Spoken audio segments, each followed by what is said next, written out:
छोटे छोटे मोदी दे रहा है 2024 में। एक मिनट, हमारा भी टाइम हो रहा है फिर। सच बात है। Good name please. मेरा नाम अमृतलाल गौतम है और अमन जी के नाम से जाना जाता हूँ और मैं बहुजन समाज पार्टी का। एक मिनट बताइए क्या कारण है कि बीएसपी हार गई है बुरी तरीके से? बीएसपी हार गई, इसका मुख्य कारण है कि आज हम लोग जो है केवल इस बात को लेकर के जो है चर्चा करते हैं कि महात्मा गांधी ने, बाबा साहब डॉक्टर अम्बेडकर ने 2 वोट का अधिकार दिया था और महात्मा गांधी ने अनशन करके 1 वोट अधिकार छीन लिया था।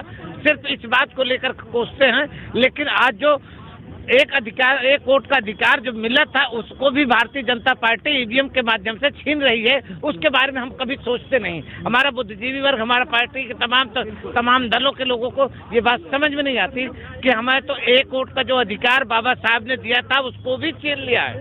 जी लेकिन एक बहुत ही महत्वपूर्ण बात मैं आपसे पूछूंगा, और हमारी जो देश की जनता है ये क्यों सुस्त पड़ी हुई है? इसको सारा पता है, सारे गड़बड़ हो रहे हैं, सारे घोटाले हो रहे हैं, सारा इसका अधिकार छीना जा रहा है, फिर ये क्यों एक्टिव नहीं होती? SC ST OBC माइनॉरिटी क्यों अपनी जिम्मेदारियां नहीं उठाते? एक्चुअली ये मानसिक तौर से, अगर मानसिक तौर पर देखा जाए, राजनीतिक तौर से ये मरे पड़े हुए हैं, मुर्दे हैं और जगाया उनको जाता है जो सोते हुए होते हैं। अपनी हार पे भी कभी नहीं ना कभी नहीं। ये मुर्दे हैं, इनको जो मुर्दों को जगाया नहीं जा सकता, केवल जगाया तो उनको जाता है जो सोए होते हैं। मुर्दों को दफनाया या जो है जलाया जाता है। तो ये जो राजनीतिक पार्टियां हैं, जो राजनीतिक लोग कर रहे हैं, SC ST OBC के लोग, ये लोग मुर्दे हैं। आपने कहा आप बसपा से हैं, मैं भी बसपा हितैषी हूँ और लोक हित में भी हम बात चाहते हैं। तो मैं ये जानना चाहूंगा कि अब हमारे पास में अंतिम विकल्प क्या बचता है? हमारे पास अंतिम विकल्प, हमारे जितने भी कार्यकर्ता हैं, जितने भी लोग हैं, सब के सब लोग सिर्फ और सिर्फ दूसरे की बुराई करने में लगे रहते हैं, जबकि जानते हैं कि चाहे जितनी भी पार्टियां, राजीव गांधी हैं जो है उनको नरेंद्र मोदी की बुराई करते हैं और गले में मिलते हैं। यह नहीं जानते, कहते हैं कि भारतीय जनता पार्टी तो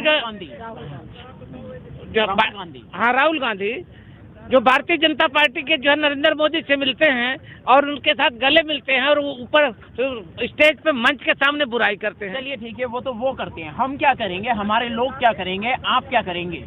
हमारे लोगों को इकट्ठा होना पड़ेगा और जागरूक होना पड़ेगा और इस बात को अपने कभी होंगे नहीं, अभी आप ही ने तो कहा नहीं। अगर वो नहीं सोचेंगे तो आने वाली अपनी पीढ़ियों के लिए वो कफन तैयार करके जा रहे हैं कि वो सीट लेके आई है जी।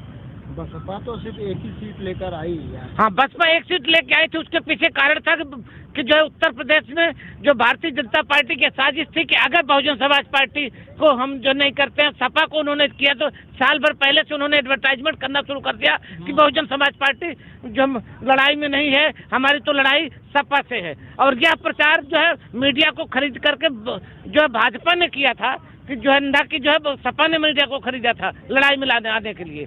तो इसलिए इस बात को लेकर के वहाँ की जनता चाहे बैकवर्ड रही है, चाहे मुस्लिम रही है, वो संगठित होकर के इकट्ठा होकर के चली गई। यहाँ तक कि कुछ SC के लोग भी जाकर के क्या अब हमें विपक्ष की गलतियों का फायदा उठाना चाहिए? क्योंकि दोनों बीजेपी और आम आदमी पार्टी दोनों आ गई हैं MCD में, दिल्ली में, और अब हमें इनकी गलतियों का फायदा उठाकर घर घर जाना चाहिए।